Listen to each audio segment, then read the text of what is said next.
What is up, ladies and gentlemen? Welcome to the channel. My name is Michael, and I hope you are having an awesome day. So, yesterday I reacted to the final solution, and you guys recommended that I check out Inmate 4859 and what's going on with that in Sabaton history. So before, most of the time, before I watch the Sabaton music video, I like to see the history behind it, kind of go in that process. That way I get a little bit more details of what the song is about. But anyways, you guys said this was the emotional song as well as the final solution being an emotional song, so I cannot wait to check it out. Be sure to drop a like, subscribe. Let's go. The story of Witold Pilecki is one of the great 20th century stories of bravery and sacrifice. And our song Inmate 4859 is about the brave man, Witold Pilecki.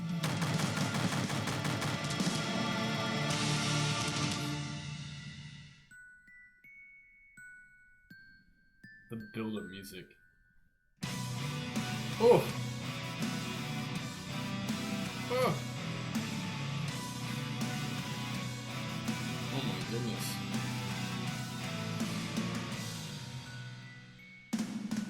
Jeez. The story of Witold Pilecki is as tragic as it is heroic, and it is one for the ages. He was born in the Russian Empire near the Finnish border in 1901, spent his youth as part of the nationalistic Polish Pathfinders, and fought in independent Poland's new army against the Soviets in the Polish-Soviet War. He lived a peaceful life for much of the interwar years, but eventually returned to the Army Reserve, and in 1939 was mobilized against the German invasion. Pilecki's Ulan regiment was shattered by the advancing Wehrmacht, but he joined other Polish stragglers and kept fighting until the fall of Warsaw. In late October, he disappeared into the underground, where he joined the resistance movement of the Tajna Armia Polska, an arm of the Armia Krajowa, the Polish Home Army. Now, one of their tasks was to get inside knowledge about German prisoner of war camps, and one camp in particular in the small town of Oswiecim, Auschwitz in German, where many Poles simply disappeared.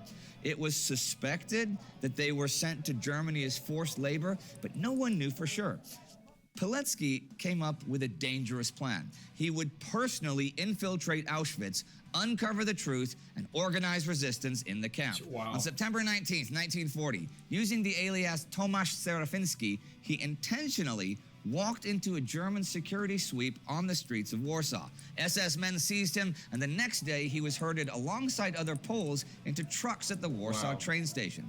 All day they drove east. The men pressed together without food or water. Now, the rest of this story is told directly from the source material, from Pilecki's personal report about his experiences in the camp. It is not pretty. Arriving at the... just before we lead into that, just willingly putting yourself in a position where you know they're being taken off, and you don't fully, at this time, you don't fully know what to expect, but it's probably not very good. That's just...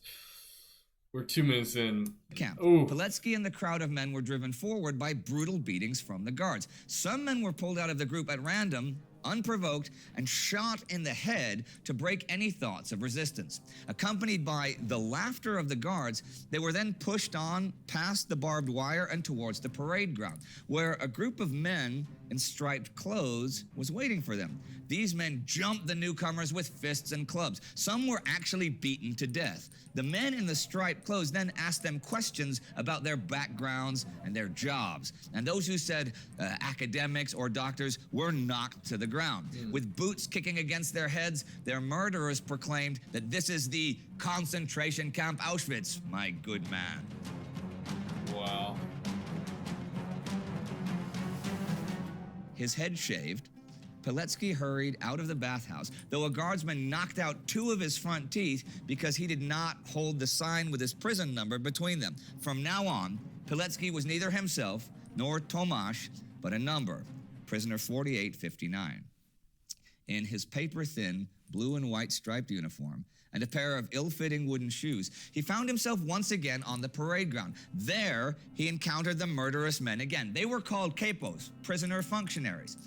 Often German or Polish criminals, they were tasked with, let's say, keeping things in line inside the camp, since the regular SS men lived in barracks outside, right?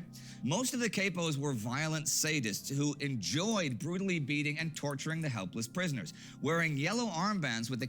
So a book that I read that I really liked was Man's Searching for Meaning, was by Viktor Frankl, and one of the things he talked about was capos, and capos are just, you know, the worst of the worst, because they are, in a sense, prisoners, but they take advantage of the situations by being brutal, and then they're rewarded a little more. But still, like, just hearing another like account of just what the capos did is just... capo label, they also oversaw the labor companies, to one of which Pilecki was assigned.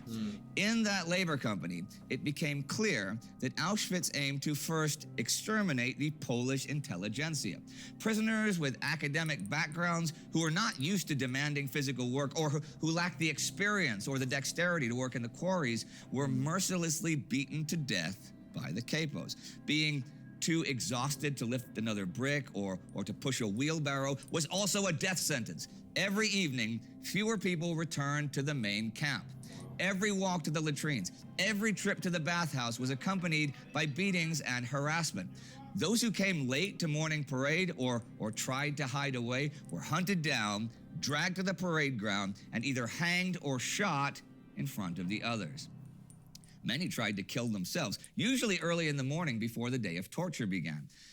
If anyone tried to escape, the whole block was punished for it, standing out in the open for hours, or doing punishment sports, where men too exhausted to lift their arms fell down and died under the boots of the capos. Often, the only time to catch your breath was when they were busy murdering another prisoner. Pilecki's good physical condition saved him from this fate, but for how long could that last? Well, Pilecki set out to build his first resistance cell, a group of 5 men. Later, he would create other 5er groups, but none of them knew of the existence of the others. So in case they were captured and tortured, they could not betray the whole network, right? Those groups would either organize food or clothing, or would help other members to get a job, since it was clear from day one that staying in the worker groups, the labor groups, even well-conditioned men like Pilecki would soon die. So many of those worker prisoners did in fact die that the prisoners had to build the first camp crematorium. Pilecki noted that the camp became one big mill which ground living people to ash. In 1941, as more and more prisoners were brought in, the camp grew. Larger fences were needed, more barbed wire and more guard towers. And as Auschwitz grew, it needed to feed itself. And this opened up jobs for the older prisoners. With careful planning, Pilecki got his 5er groups into the carpenters, the postal service, and the barbers. He eventually got himself a job as a repairman for an oven inside an SS man's house outside the camp. Upon leaving the living hell of Auschwitz, he returned to a world of lavish gardens, laughing children at play, and villagers having normal, everyday conversations with one another. Pilecki felt the questions burning inside him. What was the real world? What was the real nature of man? What was the culture of the 20th century? Since mankind had advanced so far from the barbarism of old, how is this still possible? Or was this the true face of humanity? Would the whole world look like this if the boundaries of civilization disappeared?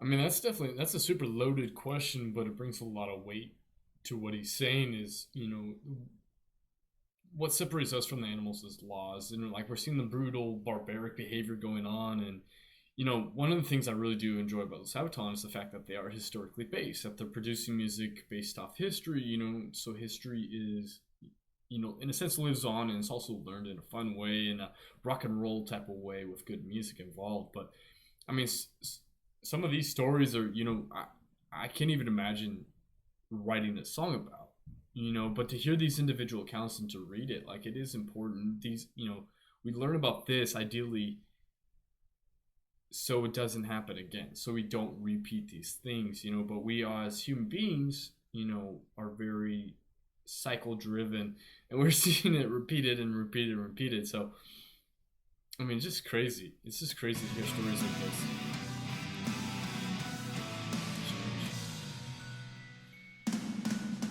Each morning, he and the other prisoners found themselves surprised to be alive.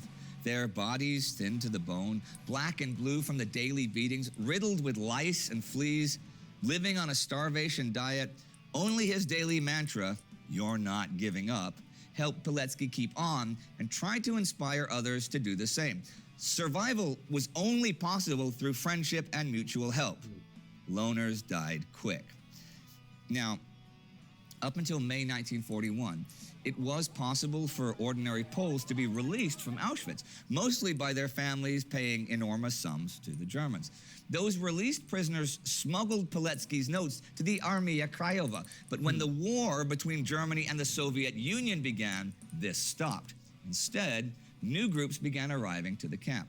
Many were now Jews, and by the end of August, the first Soviet prisoners were transported to Auschwitz.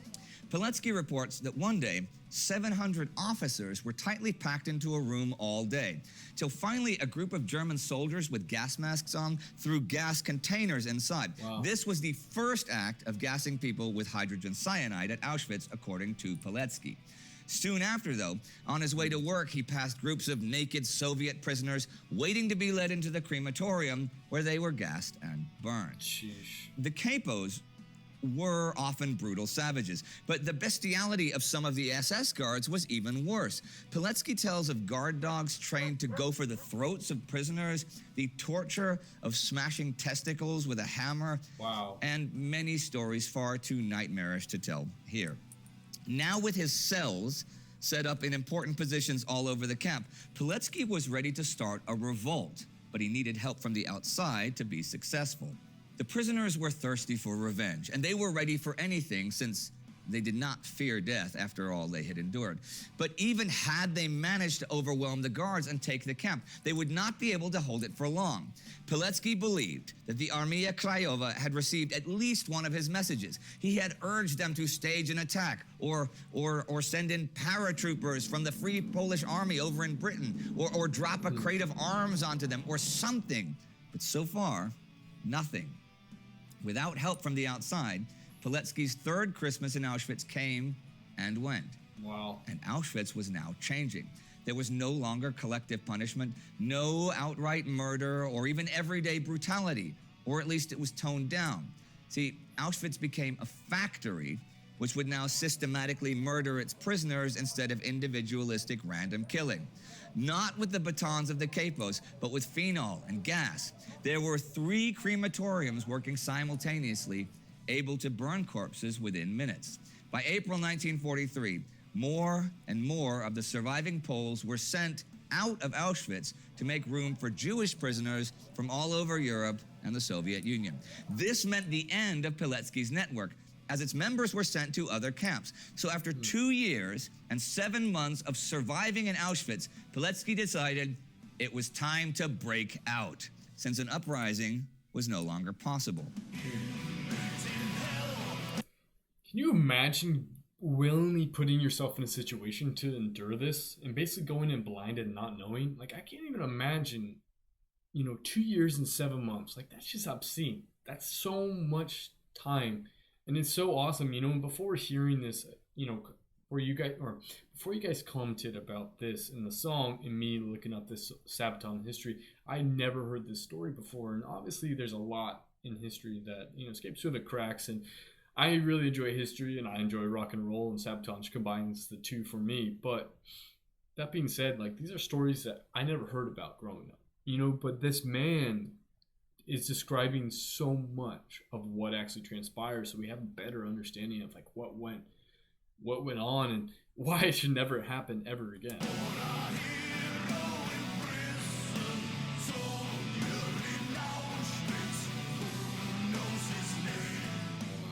He got a night shift job at a bakery outside the camp. Shortly after Easter, as one guard was asleep, he and 2 other men pushed the door open and ran. Shots cracked out behind them, but they ran all night and all day until they reached a small town. With help from patriotic Poles, Pilecki smuggled himself back to Warsaw, where, on August 23, 1943, after nearly 1,000 days in Auschwitz, he met with commanders of the Armia Krajowa, telling them of his experiences, all the death, all the torture, but people hesitated to believe him. It seemed all too unbelievable, even for the hated Germans to do all this killing. They knew it was bad, but not this bad. Pilecki would stay in the underground army and fight in the Warsaw Uprising of 1944.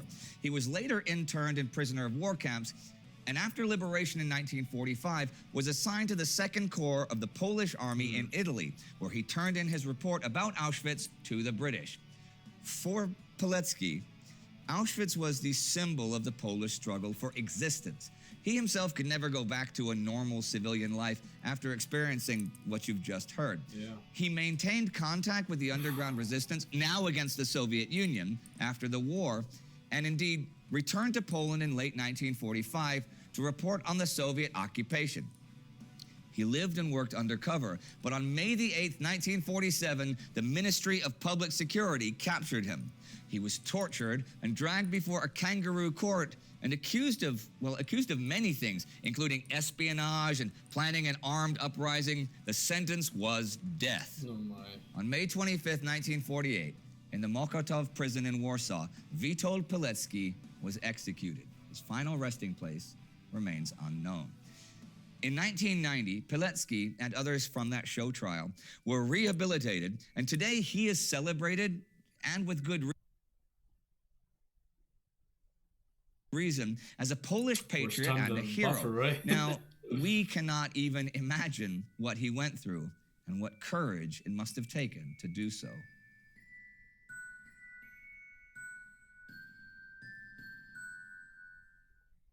It's a pretty heavy story, you know? Wow. Yeah, I gotta be honest, I don't know how many people we researched for the Heroes album, but if there ever was a slam dunk, pardon my language, what the fuck moment, this was it, I would say. And it is, their sacrifice is one thing, bravery is another thing, but doing all of that, I mean, think of the odds. I mean, getting in and getting out. Yeah, I'm gonna go to Auschwitz on purpose. And then I'm gonna get out on purpose, and doing all that for a cause, and for what is essentially, what is a noble and a just cause, any way you slice it. Yeah, and I mean, I am so surprised also that how isn't there a major Hollywood blockbuster about this? That makes no sense at all. Yeah, it's... Right there is exactly that. How is this not celebrated? I mean, we could dive into the nitty-gritty aspects of it, of who it was, yada, yada, yada, but still, this is a heroic story, and, oh, man. And people are coming up with, Hollywood scripts. I mean, I'm not bashing the film industry here, don't get me wrong, but I mean, people are making scripts that are less fantastic and not true, and still nobody... And this is a true story, and even the tragic ending and stuff, Yeah. It's, I mean, maybe that's why they're not doing it. Well, they could throw in a romantic interest or something. They could have Gwyneth Paltrow, maybe. I don't know. Romance in Auschwitz, great. Stranger things have happened in Hollywood. Yes, true. But that leads you to wonder. I mean, there must have been romantic stories in Auschwitz. I guess so. I mean, we met a woman called Anna who fought in the Polish resistance during the uprising. Yeah. She actually said that, she was flirting with a guy in the middle of, I mean, not as they were shooting, I guess. Yeah. But that's not 24 hours a day, 7 days a week. Exactly. So, I mean, she said it's strange how man, or, you can normalize such a extreme situation and life still goes on. You still go to the toilet, everybody understands that, but you are still actually falling in love while fighting or waging a war, Weird. And if this guy could break out, then of course you could break from the men's side to the women's side. Yeah. It's nothing. I mean, if there's one thing this all proves, is nothing is impossible. Nothing is as impossible as you think. I know, but it's, what would, even more than just a Hollywood movie, it'd be a good miniseries. Yes, actually. HBO, do you hear this? See? Oh, anybody out there, that would be HBO's awesome. listening. And Yuki and I will write it. I mean, I'm a writer, and he's good at emotion, so together we could do it. Yeah, but don't put me in acting in it because I suck as an actor. So. As we've noticed over these months of Sabaton history, ladies and gentlemen. What about the actual song itself, though? Did you decide on the topic before you wrote the song, or did you have the music sitting around and wrote the music with Peter, our producer.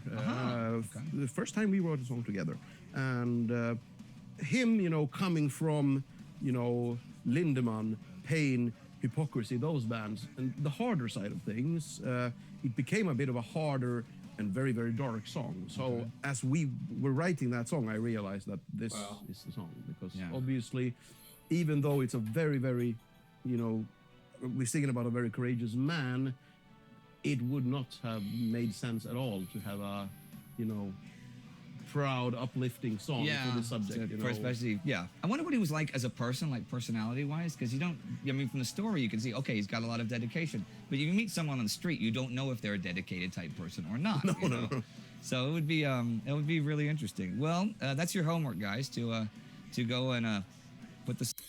Anyways, Inmate 4859. Super excited to check out the music video. Like they said, you know, just a little bit more of the emotional story. It doesn't have a happy ending, but it's a story that's heroic nonetheless. So stay tuned. It is coming your guys' way. Please be sure to subscribe, turn on those bell notifications, stay tuned, up to date. And as always, stay healthy, stay happy, and guess what? Have a blessed day. Peace.